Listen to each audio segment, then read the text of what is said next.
3 വയസ്സുള്ള ഒരു കുട്ടിയെ സംബന്ധിച്ചാണ് ഒരു കൌൺസിലിംഗ് നടത്തുന്ന സുഹൃത്തിനോട് പറഞ്ഞത്. കഴിഞ്ഞ ശനിയാഴ്ച രാവിലെ യാത്ര കഴിഞ്ഞ് വരുമ്പോ എയർപോർട്ടിൽ നിന്ന് വരുമ്പോ ഒരു സുഹൃത്ത് പറഞ്ഞു, 3 വയസ്സുള്ള ഒരു കുട്ടിയുടെ കേസ് തീർക്കാനായിരുന്നു ഞാൻ ഗൾഫിലേക്ക് പോയത്, ഒരു ഗൾഫ് രാജ്യം.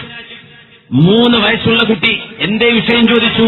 3 വയസ്സുള്ള കുട്ടിയുടെ കയ്യിൽ മൊബൈൽ കൊടുത്തിട്ട് ആ കുട്ടി യൂട്യൂബിലൂടെ സെർച്ച് ചെയ്ത് വ്യഭിചാരത്തിന്റെ ചിത്രങ്ങൾ കുട്ടി കണ്ടു തുടങ്ങി.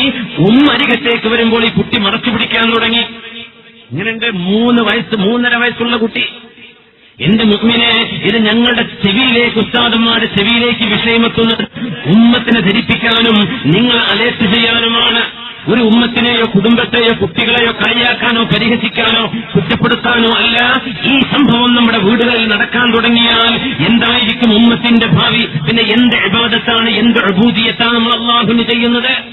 3 വയസ്സുള്ള കുട്ടി അരികത്തുകൂടെ അടിച്ചുവാനാനോ എന്തെങ്കിലും സാധനം എടുക്കാനോ പിടിക്കാനോ കുഞ്ഞിന്റെ അരികത്തിലൂടെ വരുമ്പോ 3 വയസ്സുള്ള കുട്ടി കാണുന്ന ആഭാസകരമായ ചിത്രങ്ങൾ കുട്ടി മൂടിവെക്കും, ഹൈഡ് ചെയ്യും. അത് പിടിച്ചു. പിന്നെ കുഞ്ഞിന്റെ ലോഗ് ഹിസ്റ്ററി നോക്കുമ്പോ കുഞ്ഞ് ചെയ്ത ആഭാസങ്ങൾ ഉമ്മാക്ക് കാണാൻ പറ്റി. ആ കുഞ്ഞിന്റെ മനസ്സ് മാറി തുടങ്ങുന്നു. അരികത്തുകൂടെ അടിച്ചുവാനാനോ എന്തെങ്കിലും സാധനം എടുക്കാനോ പിടിക്കാനോ കുഞ്ഞിന്റെ അരികത്തിലൂടെ വരുമ്പോ 3 വയസ്സുള്ള കുട്ടി കാണുന്ന ആഭാസകരമായ ചിത്രങ്ങൾ കുട്ടി മൂടിവെക്കും, ഹൈഡ് ചെയ്യും. അത് പിടിച്ചു. പിന്നെ കുഞ്ഞിന്റെ ലോഗ് ഹിസ്റ്ററി നോക്കുമ്പോ കുഞ്ഞ് ചെയ്ത ആഭാസങ്ങൾ ഉമ്മാക്ക് കാണാൻ പറ്റി. ആ കുഞ്ഞിന്റെ മനസ്സ് മാറി തുടങ്ങുന്നുണ്ട്. സ്വന്തം വാപ്പയോട് നോക്കുന്ന നോട്ടം, സ്വന്തം ഉമ്മയോട് നോക്കുന്ന നോട്ടം, ഉമ്മയും വാപ്പയും കടന്നുറങ്ങാൻ പോകുന്നത്, രണ്ടുപേരും റൂമിലേക്ക് നടന്നു പോകുന്നതൊക്കെ എന്തോ ഒരു ജാള്യതയോടെ നോക്കി തുടങ്ങുകയാണ് 3 വയസ്സുള്ള കുഞ്ഞ്. അതുകൊണ്ടാണ് വിശുദ്ധ ഖുർആൻ സൂറത്തുൻ നൂറിൽ ഒരു പെണ്ണിന്റെ സൗന്ദര്യം എവിടെയാണ് പ്രകടിപ്പിക്കാൻ പാടുള്ളത്, പാടില്ലാത്തെന്ന് പറഞ്ഞപ്പോ വസ്തിഫിരില്ലദീന ലം യദ്ഹറു അലാ ഔറാത്തിൻ നിസാ ഔ ഖദാ ഖാല അല്ലാഹ്, പെണ്ണിന്റെ ഔറത്തുകൾ എന്താണെന്ന് കണ്ടിട്ടില്ലാത്ത ചെറിയ കുട്ടികൾ.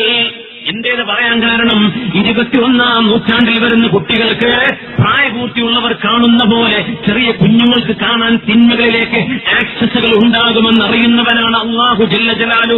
മൊബൈൽ കവറുകൾ വരുമെന്നും സ്മാർട്ട് ഫോണുകൾ വരുമെന്നും ടച്ച് സ്ക്രീനുകൾ വരുമെന്നും ഡാറ്റാ പാക്കേജുകൾ ഉണ്ടാകുമെന്നും ഇന്റർനെറ്റ് സംവിധാനങ്ങൾ ഉണ്ടാകുമെന്നും അറിയുന്ന റബ്ബ് തആലയാണ് വിശുദ്ധമായ ഖുർആനിൽ കൊച്ചുമക്കളുടെ മുമ്പിൽ നിങ്ങൾക്ക് നിങ്ങളുടെ സൗന്ദര്യം പ്രകടിപ്പിക്കാമെന്ന് പറഞ്ഞില്ല. എങ്ങനത്തെ കൊച്ചുമക്കൾ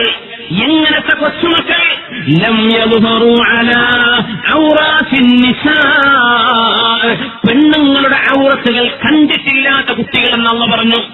എങ്ങനെ കുട്ടികൾ ഇത് കാണുക എന്ന ചോദ്യം വന്നേക്കാമെന്ന്. പക്ഷേ അന്ത്യനാളിന്റെ മുമ്പ് നടക്കുന്ന ലോകത്തെപ്പറ്റി ലോകത്തെ പടച്ച റബ്ബിനറിയില്ലേ?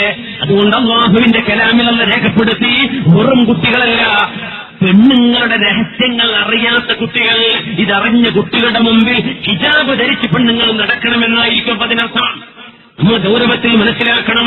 ഖുർആനും സുന്നത്തും ഇസ്ലാമും റബ്ബിന്റെ ശരീഅത്ത് പറഞ്ഞ് നമ്മൾ നടക്കുമ്പോ ഇതൊക്കെ നമ്മുടെ ജീവിതത്തിലേക്ക് ഉൾക്കൊള്ളുന്നുണ്ടോ? എന്റെ മുഅ്മിനെ, 3 വയസ്സുള്ള കുട്ടിയെ കൌൺസിലിംഗ് ചെയ്ത് മാറ്റിയെടുക്കാൻ മണിക്കൂറുകൾ വേണ്ടി വന്നു കുഞ്ഞിന്റെ അബോധ മനസ്സിലേക്ക്, അൺകോൺഷ്യസ് മനസ്സിലേക്ക് ഒരു നല്ല മെസ്സേജ് കൊടുക്കാൻ. ആ കാലഘട്ടത്തിലാണ് നമ്മൾ ആലോചിക്കുന്നത്. തിന്മകൾ ആവർത്തിക്കപ്പെടാതിരിക്കട്ടെ. തിന്മകൾ ആവർത്തിക്കുകയും നമ്മുടെ സമൂഹം അത് നിസ്സാരമായി കാണുകയും ചെയ്താൽ മുൻ സമൂഹങ്ങളിൽ കണ്ടിട്ടില്ലാത്ത രോഗങ്ങൾ വരികയും ചികിത്സ കിട്ടാത്ത, മരുന്ന് കിട്ടാത്ത രോഗങ്ങളെ കൊണ്ട് അള്ളാഹു നിങ്ങളെ പരീക്ഷിക്കുകയും ചെയ്യുന്നത് ഒരൊറ്റ വിഷയത്തിന്റെ പേരിൽ എന്നാണ് നിബിധങ്ങൾ പറഞ്ഞത്. വ്യഭിചാരം നിങ്ങൾ നിസ്സാരമായി കാണുമ്പോഴാണ്. അത് കണ്ണുകൊണ്ട് നിരന്തരം കാണുന്ന ആളുകളുടെ കണ്ണുകളെ കഴുകി ശുദ്ധിയാക്കണ്ടയോ? അത് നിസ്സാരമായി കാണുന്ന നമ്മുടെ സ്കൂൾ വിദ്യാർത്ഥിനികൾ അവരുടെ കണ്ണും കൽബും ശുദ്ധിയാക്കണ്ടയോ? അല്ലാഹുവിലേക്ക് തൗബ ചെയ്ത് മടങ്ങേണ്ടയോ?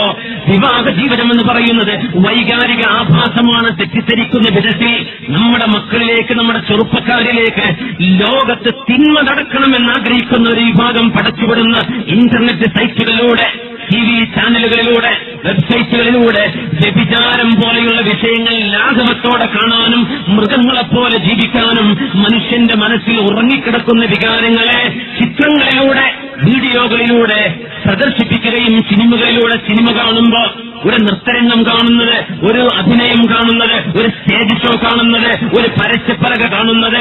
ഒരു മനുഷ്യന്റെ മനസ്സിൽ അല്ലാഹു തആല നന്മ വിതക്കുന്ന നേരത്ത് ഒളിഞ്ഞിരിക്കുന്ന വികാരം മനുഷ്യന് പുറത്തു കൊണ്ടുവരാൻ മനുഷ്യന്റെ ശരീരത്തിന് ആവശ്യമില്ല. ആവശ്യം നിർവഹിക്കപ്പെട്ടു കഴിഞ്ഞ നേരത്ത് പോലും വൈകാരികമായ ചിന്തകളെ നിരന്തരം ഉണർത്തിക്കൊണ്ടിരിക്കാൻ. എന്നിട്ട് മൃഗങ്ങളെപ്പോലെ എന്ന് ഞാൻ പറയുന്നില്ല, മൃഗങ്ങൾ അങ്ങനെ ചെയ്യുന്നവരല്ലല്ലോ, മൃഗങ്ങൾ അല്ലാഹു പറഞ്ഞ പോലെ ജീവിക്കുന്നവരാണ്. മൃഗങ്ങൾ അവരുടെ ഇണകളെ സമീപിക്കുന്നത് പ്രപഞ്ചനാഥൻ മനുഷ്യരോട് പറഞ്ഞ അല്ലാഹുവിന്റെ പരിധികൾക്കുള്ളിലാണ്. മനുഷ്യനല്ലയോ അത് ലംഘിക്കുന്നത്. صلوا على النبي محمد وآله. اللهم صل على سيدنا محمد وعلى آل سيدنا محمد وبارك وسلم عليه. اللهم صل على سيدنا محمد وعلى آل سيدنا محمد وبارك وسلم عليه. ഒരുപാട് സ്വലാത്ത് നമ്മുടെ ഹബീബിന്റെ ഹളറത്തിലേക്ക് എത്തും. അല്ലാഹു എത്തിച്ചു കൊടുക്കട്ടെ, അവിടുത്തെ അല്ലാഹു സന്തോഷിപ്പിക്കട്ടെ.